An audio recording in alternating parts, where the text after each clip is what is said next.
Our question is, we have to solve these two equations, 2 by root x plus 3 by root y is equals to 2 and 4 by root x minus 9 by root y is equals to -1. इन दोनों equations को solve करना है. ठीक है, equations को पहले observe करना है. ऑब्जर्व करके देखो कि दोनों में रूट एक्स आ रहा है, दोनों में रूट वाई आ रहा है डिनोमिनेटर में. तो उसका क्या करेंगे, एक एडजस्टमेंट करेंगे. कैसी? Let root X is equals to P.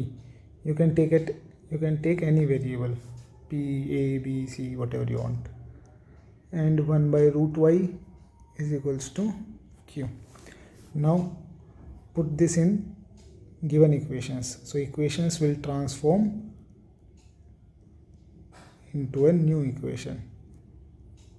So new equations will be 2p. And how it will be done? Let me show you.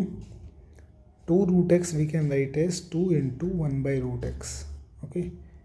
3 root y we can write as 3 into 1 by root y is equals to 2. So this equation will become 2p plus 3q is equals to 2. तो ये equation क्या बन जाएगी? 2p plus 3q is equals to 2. This is our first equation right now.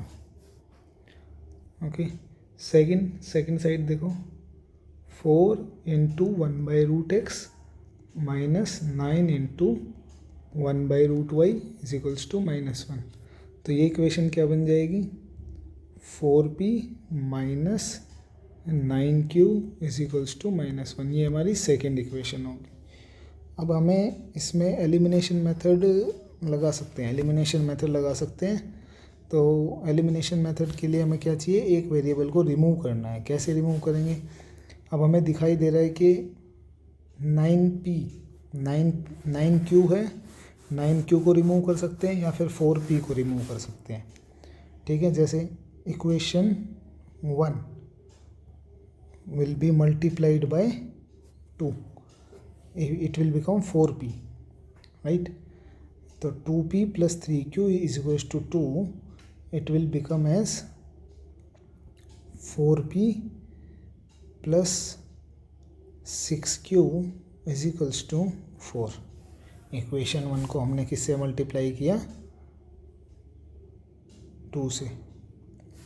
अब 2 से multiply किया. अब हमारे पास सेकेंड इक्वेशन क्या है? अच्छा, अब इस इक्वेशन 1 को किया मल्टीप्लाई, ये आ गई हमारे पास third equation we can say. Okay.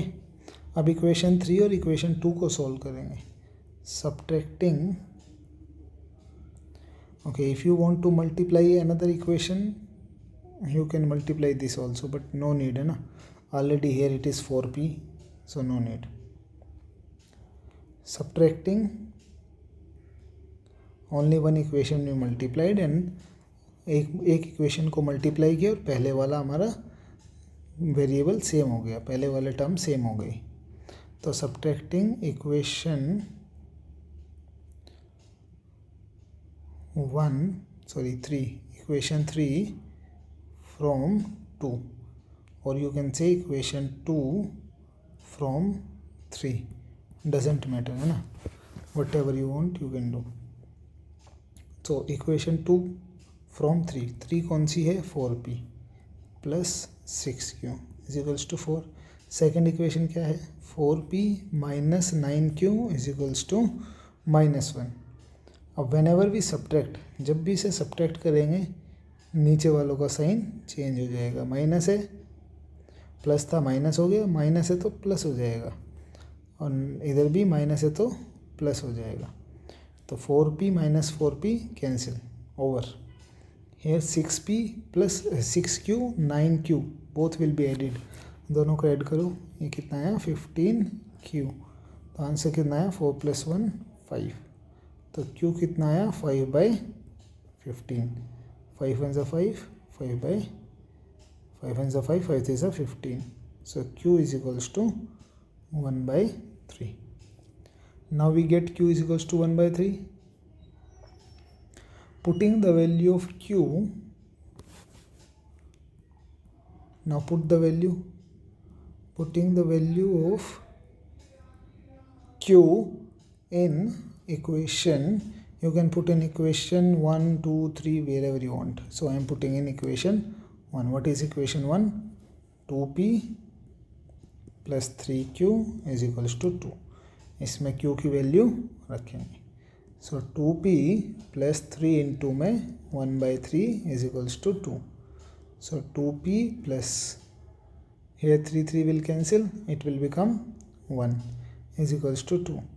So 1 will go that side, it will become 2 minus 1. So 2p is equals to 1, so p is equals to 1 by 2. Now till here it is okay. We find the equation. Now see what we assumed. हमने क्या माना था? 1 by root x is equals to p and 1 by root y is equals to q.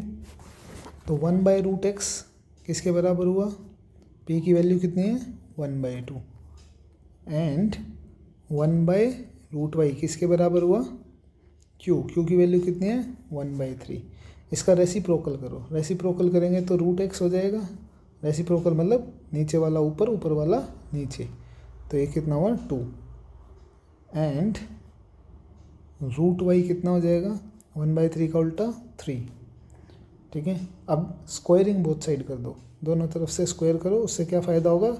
Root हट जाएगा. तो squaring both side करेंगे तो कितना आएगा? x इज इक्वल्स टू 2 का square 4. So x value is 4 and इधर से y, रूट y का स्क्वायर करेंगे तो y बचेगा और 3 का स्क्वायर करेंगे तो 9 आ जाएगा. Squaring both side. That's it.